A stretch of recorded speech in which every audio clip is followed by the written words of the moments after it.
ನಮಸ್ಕಾರ, ನನ್ನ ಹೆಸರು ರೋಹನ್ ಭರತ್ ಚಂದ್ರ. ಇವತ್ತಿನ ಬ್ರೇಕಿಂಗ್ ನ್ಯೂಸಿಗೆ ಸ್ವಾಗತ. ಇದು ನಮ್ಮ ದೇಶದ ಫೈನಾನ್ಸ್ ಹಾಗೂ ಎಕನಾಮಿಕ್ ನ್ಯೂಸು.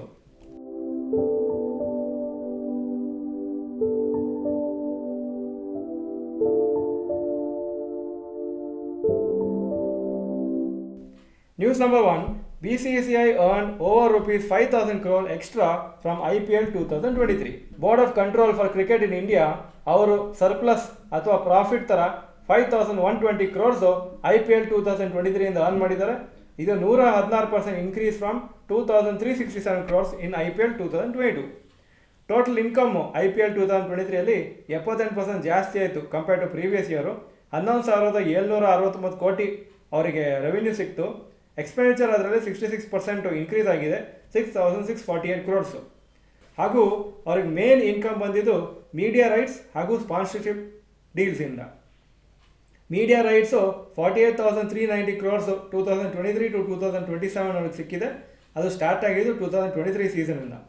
2021ಅಲ್ಲಿ ಡಿಸ್ನಿ ಸ್ಟಾರು ಅವರು IPL TV ರೈಟ್ಸನ್ನು 2023-27ಗೆ ತೊಗೊಂಡಿದ್ರು 23,575 ಕ್ರೋರ್ಸಿಗೆ. ಹಾಗೂ ಜಿಯೋ ಸಿನಿಮಾ ಡಿಜಿಟಲ್ ರೈಟ್ಸ್ ತೊಗೊಂಡಿದ್ದಾರೆ 23,758 ಕ್ರೋರ್ಸಿಗೆ. BCCI ಟೈಟಲ್ ಸ್ಪಾನ್ಸರ್ಶಿಪ್ ಆಗಿ ಟಾಟಾ ಸನ್ಸಿಂದ 2,500 ಕ್ರೋರ್ಸ್ ಫಾರ್ 5 ಇಯರ್ ಪೀರಿಯಡ್ ತೊಗೊಂಡಿದ್ದಾರೆ. ಹಾಗೂ 1,485 ಕ್ರೋರ್ಸು ಅಸೋಸಿಯೇಟ್ ಸ್ಪಾನ್ಸರ್ಶಿಪ್ಸಿಂದ ಸಿಕ್ಕಿದೆ ಅವರಿಗೆ. My Circle 11, RuPay, angel 1, C8 ಇವರಿಂದೆಲ್ಲ ಅವರಿಗೆ ದುಡ್ಡು ಸಿಕ್ಕಿದೆ. News number 2. Prestige Group to invest 10,000 crores. Prestige Group 10,000 ಕೋಟಿ ರೆಸಿಡೆನ್ಷಿಯಲ್ ರಿಯಲ್ ಎಸ್ಟೇಟ್ ಸೆಕ್ಟ್ರಲ್ಲಿ ಇನ್ವೆಸ್ಟ್ ಮಾಡ್ತಂತ ಹೇಳಿದರೆ ಈ ಫೈನಾನ್ಷಿಯಲ್ ಇಯರ್ ಒಳಗೆ. ಹಾಗೂ 3,000 ಕೋಟಿ ಲ್ಯಾಂಡ್ ಪರ್ಚೇಸ್ ಮಾಡಲಿಕ್ಕೆ, 7,000 ಕೋಟಿ ಕನ್ಸ್ಟ್ರಕ್ಷನ್ ಹಾಗೂ ಡೆವಲಪ್ಮೆಂಟ್ ಅಪ್ಕಮಿಂಗ್ ಪ್ರಾಜೆಕ್ಟ್ಸಿಗೆ ಯೂಸ್ ಮಾಡ್ತಂತ ಹೇಳಿದ್ದಾರೆ. ಕೆಲವು ಫಂಡ್ಸು ಆನ್ಗೋಯಿಂಗ್ ಪ್ರಾಜೆಕ್ಟ್ಸಿಗೆ ಆಲ್ರೆಡಿ ಯೂಸ್ ಆಗ್ತಾ ಇದೆ, ಬಾಕಿ ಇದೆಲ್ಲ ಫ್ಯೂಚರ್ ಪ್ರಾಜೆಕ್ಟ್ಸಿಗೆ ಯೂಸ್ ಮಾಡ್ತಂತ ಹೇಳಿದ್ದಾರೆ. ಹಾಗೂ 2024-25ಗೆ ಕಂಪ್ನಿ ಟೋಟಲ್ ಸೇಲ್ಸು 25,000 ಕೋಟಿ ಅವರ ಪ್ರಾಪರ್ಟೀಸಿಂದ ಬರ್ಬೋದಂತ ಎಕ್ಸ್ಪೆಕ್ಟ್ ಮಾಡ್ತಾ ಇದ್ದಾರೆ. ಹಾಗೂ ಅವರು ಡೆಲ್ಲಿ, NCR, ಗೋವಾ, ಹೈದರಾಬಾದ್, ಮುಂಬೈ, ಚೆನ್ನೈ ಇಲ್ಲೆಲ್ಲ ಸ್ಪ್ರೆಡ್ ಮಾಡಬೇಕಂತಿದ್ದಾರೆ, ಎಕ್ಸ್ಪ್ಯಾಂಡ್ ಮಾಡಬೇಕಂತಿದ್ದಾರೆ. ಆದರೆ ಮೇಜರ್ ರೆವಿನ್ಯೂ ಆದರೂ ಸೌತ್ ಇಂಡಿಯಾದನೇ ಬರುತ್ತೆ. 70% ಟೋಟಲ್ ಸೇಲ್ಸು ಸೌತ್ ಇಂಡಿಯಾದ ಬರ್ಬೋದು ಅಂತ ಎಕ್ಸ್ಪೆಕ್ಟೇಷನ್ ಇದೆ. News number 3. Zomato growing faster than Swiggy. Yearly basis ನೋಡಿದರೆ ಝೊಮ್ಯಾಟೊ 29% ಜಾಸ್ತಿ ಆಯಿತು ಅವರ ಸೇಲ್ಸು ಜುಲೈ ತಿಂಗಳಲ್ಲಿ compare to 11% growth in Swiggy sales. ಹಾಗೂ ಝೊಮ್ಯಾಟೋದ ಮಾರ್ಕೆಟ್ ಶೇರು ಫುಡ್ ಡೆಲಿವರಿ ಒಂದು ಸೆಕ್ಟ್ರಲ್ಲಿ ಅಪ್ರಾಕ್ಸಿಮೇಟ್ಲಿ 55% ಇದೆ. ಅದು ಲಾಸ್ಟ್ ಫ್ಯೂ ಮಂತ್ಸಿಂದ ಜಾಸ್ತಿ ಆಗಿದೆ. ಸ್ವಿಗ್ಗಿದು ಅಪ್ರಾಕ್ಸಿಮೇಟ್ಲಿ 45% ಇದೆ. ಝೊಮ್ಯಾಟೊ ಆ್ಯಕ್ಚುಲಿ ಪ್ರಾಫಿಟಬಲ್ ಆಗಿದೆ ಈಗ.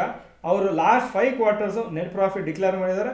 ಸ್ವಿಗ್ಗಿ ಲಾಸ್ಟ್ ಫೈನಾನ್ಷಿಯಲ್ ಇಯರ್ 2023-24ಗೆ ಫಸ್ಟ್ 9 ಮಂತ್ಸು ಅಂದರೆ 9 ಮಂತ್ಸಿಗೆ 1,000 ಕ್ರೋರ್ಸು ಲಾಸ್ ತೋರಿಸಿದ್ರು. News number 4. Investors richer by 2 lakh crores. BSE mid cap index 0.8% ಮೇಲೆ ಹೋಯಿತು ಇವತ್ತು. ಸ್ಮಾಲ್ ಕ್ಯಾಪ್ ಇಂಡೆಕ್ಸು ಅಪ್ರಾಕ್ಸಿಮೇಟ್ಲಿ 0.5% ಮೇಲೆ ಹೋಯಿತು. ನಿಫ್ಟಿ 0.5% ಇವತ್ತು ಮೇಲೋಗಿದೆ. ಓವರಾಲ್ ಮಾರ್ಕೆಟ್ ಕ್ಯಾಪಿಟಲೈಸೇಷನ್ನು BSE ಕಂಪ್ನೀದು 456.7 lakh crores ಆಗಿದೆ ಕಂಪೇರ್ ಟು 454 lakh crores. ಅಂದರೆ ಅಪ್ರಾಕ್ಸಿಮೇಟ್ಲಿ 2 ಲಕ್ಷ ಕೋಟಿ ಜಾಸ್ತಿ ವೆಲ್ತ್ ಆಗಿದೆ ಈ ಒಂದು ಟ್ರೇಡಿಂಗ್ ಡೇಯಲ್ಲಿ. ಅಪ್ರಾಕ್ಸಿಮೇಟ್ಲಿ 300 ಸ್ಟಾಕು ಇವತ್ತು ಫ್ರೆಶ್ 52 ವೀಕ್ ಹೈ ಟಚ್ ಆಯಿತು. ಕೆಲವು ಹೆಸರು ಯಾವುದಂದರೆ TCS, Tech Mahindra, Sun Pharma, Ashok Leyland, HDFC AMC, ICICI Lombard ಮತ್ತು ಪರ್ಸಿಸ್ಟೆಂಟ್ ಸಿಸ್ಟಮ್ಸ್, ಶ್ರೀರಾಮ್ ಫೈನಾನ್ಸ್ ಹಾಗೂ ಟ್ರೆಂಟ್. News number 5.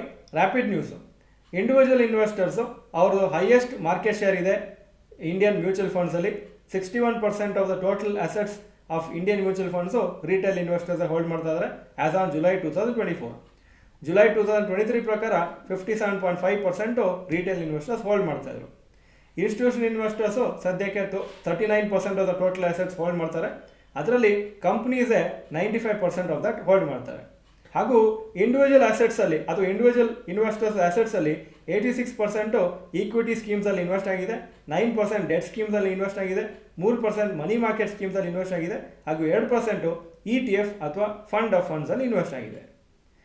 ಈಗ ಇವತ್ತಿನ ಸ್ಟಾಕ್ ಮಾರ್ಕೆಟ್ ಅಪ್ಡೇಟಿಗೆ ಬರ್ತಾ ಇದ್ದೀನಿ. ನಿಫ್ಟಿ 126 ಪಾಯಿಂಟ್ ಅಪ್ ಆಯಿತು, 24,699 ಕ್ಲೋಸ್ ಆಯಿತು, 0.51% ಅಪ್ಪು. ಸೆನ್ಸೆಕ್ಸು 378 ಪಾಯಿಂಟ್ಸ್ ಅಪ್ಪು, 80,803 ಕ್ಲೋಸ್ ಆಯಿತು. ಇವತ್ತು 24,734ವರೆಗೂ ಹೈಯೆಸ್ಟ್ ಹೋಗಿತ್ತು. ಸೊ ಒಂದು ಒಳ್ಳೆ ರ್ಯಾಲಿ ಇವತ್ತು. Point number 2, today's top Nifty 50 gainers and losers. Top gainers, SBI Life Insurance 5.37% up, HDFC Life 3.63% up, Bajaj Finserv 3.29% up. Top losers, ONGC 1.55% down, Bharti Airtel 1.39% down, Adani Enterprises 1.03% down. Point number 3, today's top Nifty Next 50 gainers and losers. Top gainers, Power Finance Corporation 3.22% up, ICICI Prudential 3.12% up, Bank of Baroda 2.83% up. Top losers, HAL 1.17% down, Ambuja Cements 1.14% down, Varun Beverages 1.11% down. Point number 4, advance decline ratio for NSE. Advances 1494 stocks, ಕಮ್ಮಿಯಾಗಿದ್ದು 881, so 63% up, 37% down. Point number 5, yesterday's FII and DAI investment data.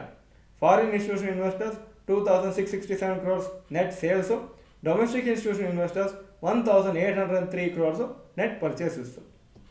Point number 6, today's gold and silver price. Gold price 7,265 per gram, silver 86 per gram. Point number 7, today's rupee value. $1 $83.96 rupees, €1 91.74 rupees. Point number 8, stocks near 52-week high. TCS 52-week high 4,565, closing 4,523. Trent 6,820, 52-week high, closing price 6,794. Tech Mahindra 52-week high 1,634, closing 1,629. Point number 9, stocks near 52-week low. ಯಾವ major stock ಇವತ್ತು 52-week low ಹತ್ರ ಬಂದಿಲ್ಲ. Point number 10, global Qs today. Hong Kong markets 0.33% down, Japan 1.77% up, Germany 0.05% down, France 0.04% up, UK 0.72% down ಹಾಗೂ ನ್ಯಾಸ್ಡ್ಯಾಕು 1.39% up ಆಗಿತ್ತು ನಿನ್ನೆ. ಇದು ಇವತ್ತಿನ breaking news. Video ಚೆನ್ನಾಗಿದ್ರೆ ಲೈಕ್ ಬಟನ್ ಪ್ರೆಸ್ ಮಾಡಿ ಹಾಗೂ ವಿಡಿಯೋ ಎಲ್ಲ ಫ್ರೆಂಡ್ಸ್ಗೂ ಕಳಿಸ್ಕೊಡಿ. ವಿಡಿಯೋ ನೋಡಿದ್ದಕ್ಕೆ ಧನ್ಯವಾದಗಳು. ನಮಸ್ಕಾರ.